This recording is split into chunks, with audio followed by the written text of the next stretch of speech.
ikan din siya sa dapit sa mga taga-kasunidad. Nakinulo ko ni Francisca Susano. Pag-asa na ito siya? Francisca Susano. Taga-Kababalan City. Taga-Kababalan City, Negros Occidental. Si Pastor dito po ni siya ikan. Muli ang iyang kasinatian na pagsilan diha sa Bulacan sa Ginoo. 2001 to 2005, nasahan siya sa Carmen, Pilar, Tagbilaran District.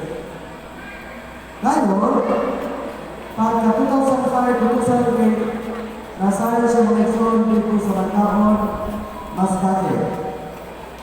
Pagka 2008, yan 2010, nasahan po siya sa South Cebu, gikan sa Barili, at sa Santander, nasahan po dito siya. Pagka 2013, nasahan siya sa Eastern Camotes. Pagka 2013 to 2016, nasahan siya sa Northeastern Cebu, dito sa Bugo City. Pagka 2006 to 2008, nasahan siya sa Exonan sa Capitol Center o Capitol Church ng Exon sa Cebu City. Pagka 2018 to 2021, na-transfer siya sa Lapu-Lapu District. Pagka 2022 to 2024, nasahan po siya sa Northeastern District sa Balakman, Asturias o Talamban, Cebu.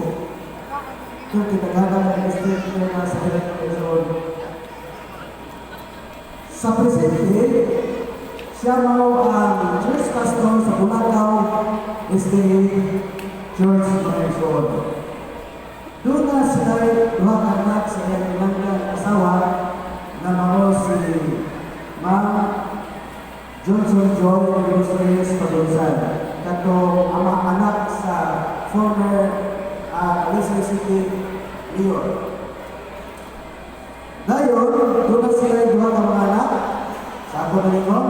Nakaroon din sa atubangan, atong ipatindog na ison. Bago pa lang din siya, nag-graduate sa Bachelor of Theology sa Tukulungan sa UBC. Ano yun? Tindog, no? Muna siya mga kagsulan.